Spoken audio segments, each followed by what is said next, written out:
waxaan ku faani karnaa inaan bixino inaan nahay fursad bixiyaha ugu weyn ee dhanka tiknoolajiyadda marka ay noqoto hablo iyo wiilalba ay noqoto wadanka meel dhan markii tiknoolajiyadda laga hadlaayo aan nahay star ama xidig aasaaskii Tabaarag ICT Solutions ku dhawaad 20 sano oo ay jirtay ujeedadii ugu weyneed ee laga lahaay waxay ahayd waqtigaas inay la jaan qaado tiknoolajiyadda oo markaas aad u soo xoogeysanaysay arintaas waxay fududeysay in dad badan iyo shaqooyin badan oo markaas siman waa loo qabanayay u qabato si digital ah fikirku sidaas u ahay sidoo kale caqabadaha markaas jiray ama ganacsatada ama hay'adaha dawliga ah ama dadka soo bartay tiknoolajiyadda oo dhammaantood fahamkooda oo yaraay in fahamkeeda ay kor u soo qaado taasoo maanta ku dhawaad 20 sano kadib wax kasta ay isku bedeleen si ka duwan sidii loo filayay arintaasaana keentay asaaskeedu marka waxay ahayd safar caqabadihiisa iyo fursadihiisa wata Tabaarag ICT Solutions waxaan nahay group of companies kaasoo waxa ugu weyn ee aan sameynay ay ahayd shaqo abuur ballaaran oo hadday noqoto East Africa gudaheeda iyo wadanka shaqooyinka aan abuurnay waxay ka badan yihiin in ka badan 200,000 oo shaqo marka sidaas leenahay waa solutions ee Tabaarag ICT abuurtay oo maanta ama qayb ay ka ahayd ama shirkado partner ah ay kala shaqeysay oo maanta East Africa ka shaqeeya abuuray shaqooyin fara badan oo hadday ahaaleed gudaha dalka iyo wadamadan East Africa arintaas waxay nasiisay dhiiranaan ah in markasta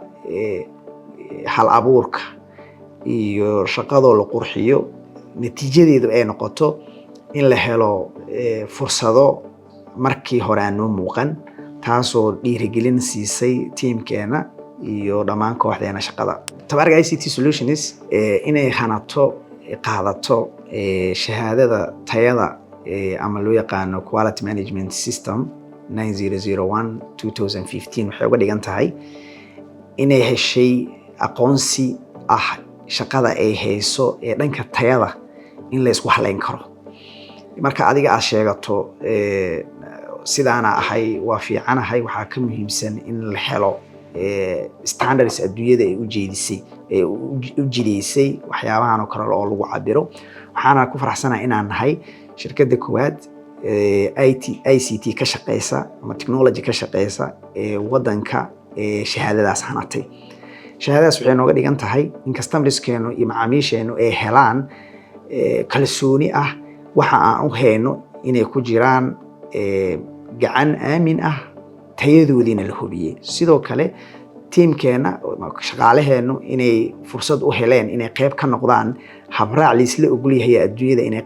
inay miidgareeyeen ama qayb ka noqdeen sidoo kale dadka maalgashta shirkadu inay helayaan fursad ah isla xisaabtan iyo ama transparency everything oo la qabanayo inay noqdaan wax oo certified ah shahaadadan uma ahan kaliya warqado oo hal mar la qaato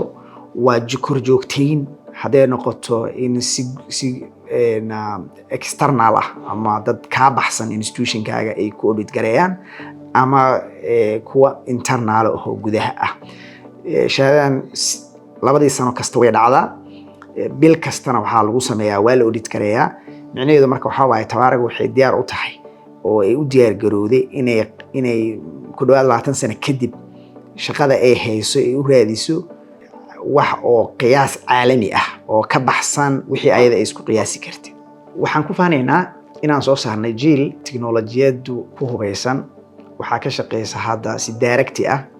ku dhawaad 200 shaqaale ah marka laga reebo shaqooyinka ay abuurtay dadkaas dhammaantood waa dad ugu yaraan haysta shahaadada hoose shahaadada bachelor degree-ga mostlyna technology ayay ka shaqeeyaan waxaan ku faani karnaa inaan nahay fursad bixiyaha ugu weyn ee dhanka tiknoolajiyadda marka ay noqoto hablo iyo wiilalba ay noqoto wadanka meel dhan markii teknolojiyadda laga hadlaayo aan nahay star ama xidig taas waxayna siinaysaa ama groupkeena siinaysaa ama kooxdeena shaqaalaheena siinaysaa dhiiranaan ah inay u shaqeeyaan meesha ugu muhiimsaneed ee teknolojiyadda ee ahayd in laga shaqeeyo. waxay kaloo na siinaysaa transformationka wadankeena ka socda ama isbedelka wadankeena ee dhanka teknolojiyadda inaan qayb ka nahay iyo dowlad dhiska hadday noqoto inaan u diyaarinay systems baahida keliya privateka aan waxba ka bedelayna sidoo kale publiciina wax badan ka bedelay. arrintaasu waxay na siinaysaa inaan qayb ka mid ah mas-uuliyaddii waddanka naga saarneed oo ahayd social responsibility-ga inaan qayb ka mid ah qaadanay oo haddii ahaa lahayd inaan fursado u abuurno dhalinyarada iyo sidoo kale inaad geediga transformationka waddanka ee dowlad dhiska inaan qayb ka nahay. gabagabadii maadaama aan muddo ku dhawaad 20 sano hadda ka shaqaynayna teknolojiyad ujeedadeena ugu weyn ee ahayd ama qiyamkeena ugu weyn u ahaay hal abuur waxaan rabnaa inaan sii socodsiino sii wadno hal abuurkaas ku dhisan mar kasta teknolojiyaddu sidii isku bedelayso inaan la jaan qaadno. tiimkeenu ay mar kasta isku hubeeyaan teknolojiyaddii ugu dambeysay ee maanta wax lagu develop garaynayo. sidoo kale inaan standardska caalamiga ah ee shirkadaha annagoo kale ah ee ka shaqeeya teknolojiyadda looga baahan yahay inaan sidoo kale aan sidaan usii gaari lahayn oo aysan noqon keliya shahaadadii tayada waa qaadateene meeshaas ku istaajiya oo aan qaadano mid kuwii ka dambeeyey. commitmentigaas wuxuu na tusiyey inaan hore usii soconno.